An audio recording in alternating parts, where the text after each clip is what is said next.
সম্মানিত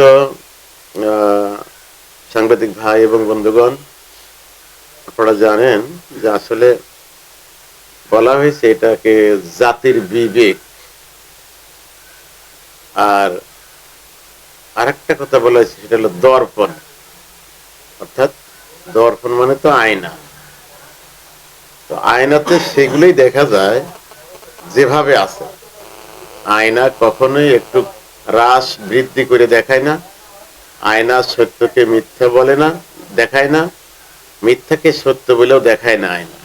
ঠিক যেটুক আছেন সেটুকুনি আয়না দেখায়। এজন্য বলা হয়েছে যে এই মিডিয়াকে এটা হচ্ছে জাতির দর্পণ। এরপরের যে বিষয়টা হলো সেটা হলো যে মিডিয়াই কিন্তু একজন ব্যক্তি বা একটা সংগঠন বা একটা বিষয়কে জিরো থেকে হিরো করতে পারে, এটা আমি বিশ্বাস করি, এবং হিরোকেও জিরো করতে পারে। তার একটা দৃষ্টান্ত আমি একটু দিই। যেমন হিরো আলমের নাম তার হিরো আলম না। এই হিরো আলম কিন্তু হিরো হলেও তিনি কিন্তু, তার প্রতি আমি শ্রদ্ধা রেখে বলছি যে তিনি কিন্তু মানে হিরো ছিলেন না।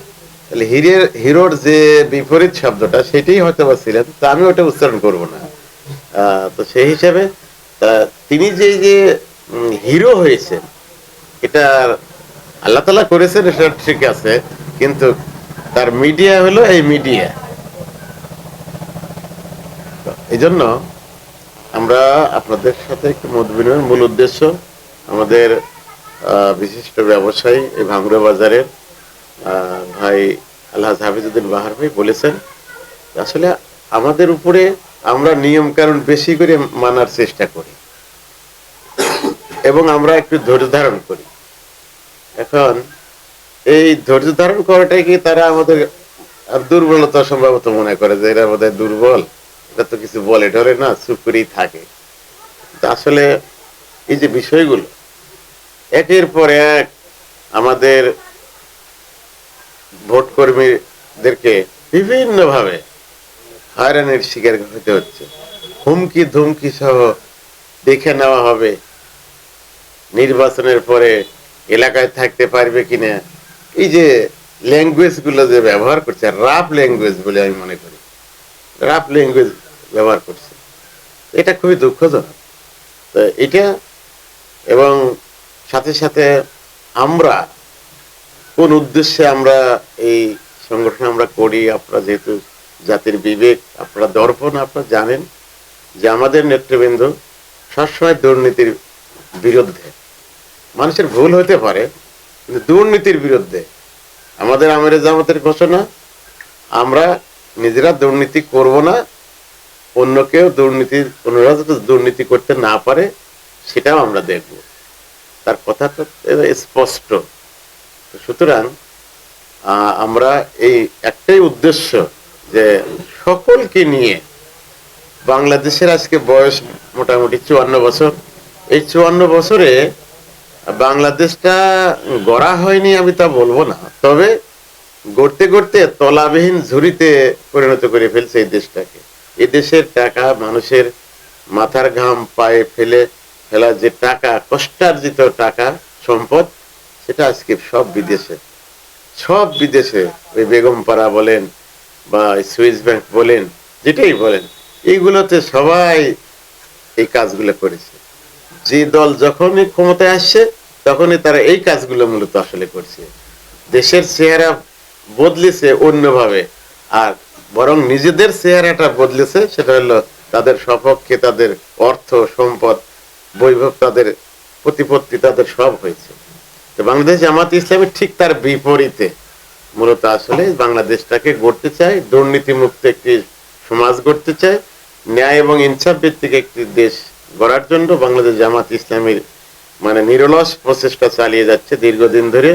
এখানে সকল ধর্ম বর্ণ, সকল শ্রেণী পেশা, সকল দল মত নির্বিশেষে সবাইকে আহ্বান আমরা করব। আমিরে জামাতও করেছেন, আজকে আমি আমার আমার পক্ষ থেকে আমিও সকল ধর্ম, সকল দল মত, সকল শ্রেণী পেশা সহ আমরা আসুন আমরা ঐক্যবদ্ধ হয়ে যাই, ঐক্যবদ্ধ হয়ে আগামী দিনে বাংলাদেশটা একটি ন্যায় এবং ইনসাফ ভিত্তিক একটি বাংলাদেশ গড়তে চাই। এই উদাত্ত আহ্বান রেখে ভাঙ্গুড়া প্রেস ক্লাবকে ধন্যবাদ দিয়ে আমাদেরকে এই সুযোগ দেওয়ার জন্য আমি আমার সংক্ষিপ্ত কথা এখানে শেষ করছি। আল্লাহ হাফিজ। আসসালামু আলাইকুম ওয়া রাহমাতুল্লাহ। আল্লাহ তাআলা যদি আমাকে কবুল করেন, যেহেতু পাবনা 3 আসন নয়, পুরো বাংলাদেশটাই আসলে কৃষি নির্ভর। তো সর্বপ্রথমে আমরা এই কৃষকদের যে বিষয়টা রয়েছে, কৃষির বিষয় যেটা রয়েছে, এটাকে আমরা নজর দিব সর্বপ্রথম। তো সেটা করতে গিয়ে মূলত আসলে এই যে কৃষকদের আজকে আমাদের চিন্তা আছে যে কৃষকদের জন্য একটা হিমাগার তৈরি করা, কোল্ড স্টোরেজ যেটাকে বলা হয়েছে। এই তিন উপজেলাতে আমাদের এই পরিকল্পনা রয়েছে। আপাতত প্রথম আমরা একটা হিমাগার আমরা যদি তৈরি করতে পারি, বিভিন্ন কল কারখানা ইন্ডাস্ট্রি সহ, এছাড়া যারা লেখাপড়া জানে, ভালো সার্টিফিকেট আছে, সার্টিফিকেট যার চাকরিতে, ইনশাআল্লাহ আমরা তাদেরকে কাজ দিয়ে, কর্ম দিয়ে আমরা তাদেরকে স্বাবলম্বী করতে চাই।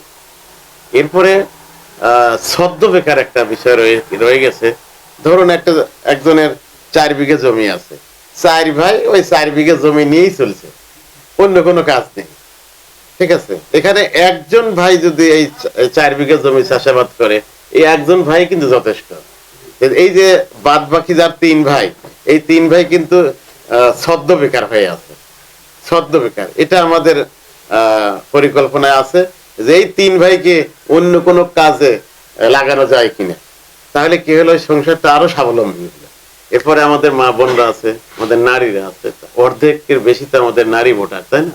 এজন্য নারীদের বিষয়টা আল্লাহ রাসূল নারীদেরকে সম্মান দিয়েছেন, শ্রদ্ধা করেছেন।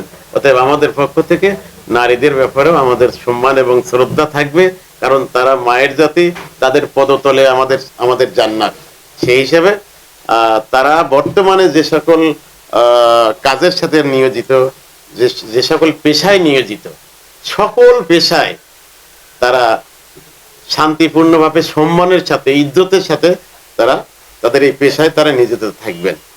এছাড়াও এখানে কোনো ইয়ে করা হবে না, এখানে আমাদের বিরুদ্ধে অপপ্রচার করা হয় যে নারীদেরকে কি করা হবে, মানে কর্ম থেকে বাড়িতে রাখা হবে না। এটা ভুল ধারণা, সম্পূর্ণ ভুল ধারণা।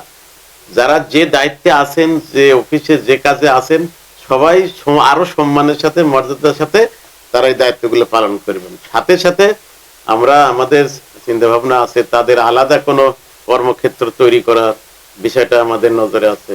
এছাড়া আরেকটা বিষয় হলো যে আমরা কিন্তু সিদ্ধান্ত নিয়েছি যে নারী শ্রমিক যারা আছে, বিশেষ করে এই নারী শ্রমিকদের 2 ঘন্টা আমরা কিন্তু কমিয়ে দিয়েছি। আন্তর্জাতিক যে নিয়ম আছে শ্রম আইনে 8 ঘন্টা, আমরা কিন্তু 2 ঘন্টা কমিয়ে দিয়েছি। কারণ তার বাচ্চাকে তো কি ফিডিং করাতে হয়, তাই না? তো সে যদি সবসময় কাজেই থাকে, তাহলে সে বাচ্চাকে কি দেখবে, বাচ্চাকে লালন পালন সে কি করে করবে? এজন্য 8 ঘন্টা থেকে 2 ঘন্টা কমিয়ে আমরা নারী শ্রমিকদের জন্য আমরা 6 ঘন্টা আমরা করছি। এরপরে আমাদের পরিকল্পনা আছে বিভিন্ন স্পটে ব্রেস্ট ফিডিং কর্নার, এটা আমরা তৈরি করবো ইনশাল্লাহ নারীদের জন্য। সর্বোপরি তারা মা আমাদের, তাদের প্রতি আমাদের সম্মান এবং শ্রদ্ধা থাকবে। সর্বোপরি এটাই হলো মূলত, মানে আমি অল্প কথায় কিছু বিষয় আমি বললাম, এরপরে হয়তো অনেক কিছু